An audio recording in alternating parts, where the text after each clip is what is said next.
Assalamualaikum warahmatullahi wabarakatuh. Perkenalkan, nama saya Agnes Lalo Alolayuk, stambuk D701-18117 dari kelompok 7, kelas D. Jadi di sini saya akan menjelaskan apa itu pengertian diare.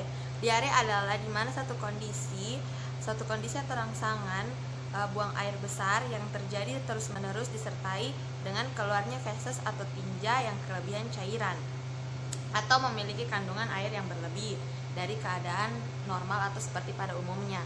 Kebanyakan yang mengalami diare ini adalah balita dan anak-anak, tetapi ada juga orang dewasa. Jadi saya akan menjelaskan dua macam diare. Yang pertama itu ada diare akut. Jadi diare akut ini adalah diare yang bercampur dengan air yang terjadi secara tiba-tiba atau secara langsung yang berlangsung kurang lebih dari 14 hari. Bagi penderita diare akut sendiri ini dia akan mengalami dehidrasi dan juga penurunan berat badan jika dia tidak diberi makanan atau minuman. Yang kedua ini ada diare kronik, adalah diare yang berlangsung lebih dari 14 hari yang disebabkan oleh virus, bakteri, parasit maupun non-infeksi. Saya akan menjelaskan mekanisme terjadinya diare. Yang pertama itu mikroba terdiri atas bakteri, virus, parasit, dan kapang. Secara keseluruhan, pangan juga bisa dapat menyebabkan diare dan muntah karena air dan pangan telah terkontaminasi oleh bakteri atau mikroba. Diare dan muntah yang disebabkan oleh mikroba melalui kontaminasi pangan secara klinis itu digunakan untuk menjelaskan terjadinya peningkatan likuiditas terhadap tinja yang dihubungkan dengan peningkatan berat atau volume beserta juga frekuensi pada tinja itu sendiri. Seseorang dapat dikatakan diare jika secara kuantitatif berat tinja per 24 jam lebih dari 200 gram atau lebih dari 200 mili dengan frekuensi lebih dari 3 kali sehari.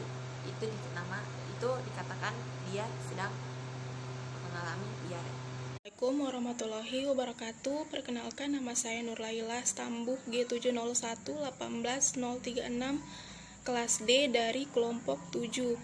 Nah, di percobaan ini kita menggunakan dua obat, yaitu loperamid HCl dan norit, di mana loperamid HCl ini termasuk ke dalam golongan anti diare. Indikasi dari obat ini yaitu diare akut dan diare kronis. Untuk dosis yang diberikan pada obat ini yaitu untuk diare akut itu 6-8 gram per hari. Untuk diare kronis itu dia 4-8 gram per hari hingga 16 mg per hari. Farmakokinetik dari obat ini yaitu diabsorpsi di saluran pencernaan atau gastrointestinal, kemudian didistribusi ke dalam otot dan ASI, kemudian dimetabolisme di hati dan diekskresi melalui feses dan urin. Untuk efek samping dari obat ini yaitu seperti sembelit, distensi, sakit perut, kotoran berdarah, takikardia, gangguan mata, gangguan pencernaan, gangguan sistem kekebalan, dan gangguan sistem saraf. Untuk mekanisme dari obat ini yaitu loperamid ini sebuah opioid agonis terikat pada reseptor opium langsung di dinding usus yang mengikat dan longitudinal sehingga dapat mengurangi peristaltis, propulsit, dan perpanjangan waktu transit serta meningkatkan penyerapan air dan elektrolit. Itu norit, di mana obat ini dia termasuk ke dalam golongan obat diare golongan adsorben, di mana indikasi yang diberikan pada obat ini yaitu keracunan oral akut dan gangguan pencernaan. Untuk dosis yang diberikan pada obat ini yaitu untuk dewasa, untuk keracunan oral akut dia 25-100 gram sebagai dosis tunggal. Kemudian efek samping yang diberikan pada obat ini yaitu ketidakmampuan untuk mengosongkan usus atas, dikenal juga dengan kondisi lebih dari sembelit.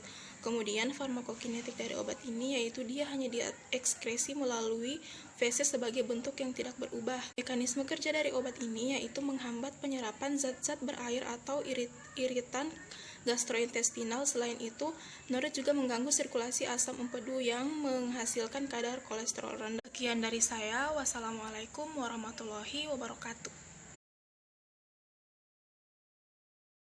Assalamualaikum warahmatullahi wabarakatuh. Nama saya Syarifatul Lutfiani, stambuk Y701 18072 dari kelompok 7, praktikum metode farmakologi kelas D. Di sini saya akan menjelaskan mengenai cara kerja pada percobaan kali ini yang berjudul anti diare. Pertama-tama disiapkan alat dan bahan. Untuk alat terdiri dari sonde, timbangan hewan, gelas kimia, batang pengaduk, gelas ukur, pipet tetes, lumpang alu, neraca analitik, pisau bedah, papan bedah, penggaris, serta toples. Dan untuk bahan yang digunakan yaitu ada koran, kapas, aquades, NaCMC, oleum ricini, norit, eter, serta alkohol. Setelah dipersiapkan alat dan bahannya, diambil 2 ekor tikus dari kandang. Tikus ditenangkan terlebih dahulu dengan mengelus secara perlahan-lahan. Setelah itu, pada tikus pertama diberikan perlakuan dengan memberikan oleum ricini secara oral sebanyak 2 mili. Setelah itu didiamkan 10 menit.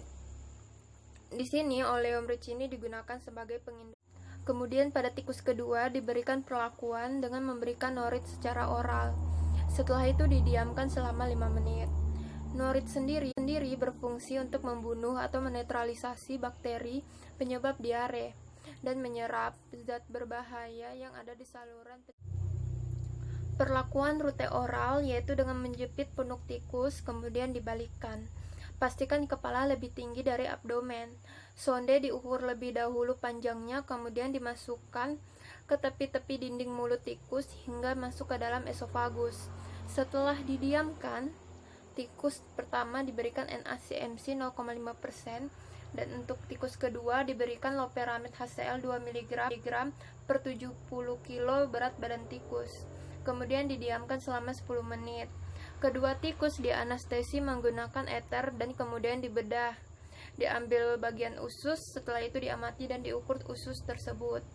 Poin-poin yang akan diukur yaitu panjang usus yang dialiri norit, panjang usus keseluruhan, dan rasio usus.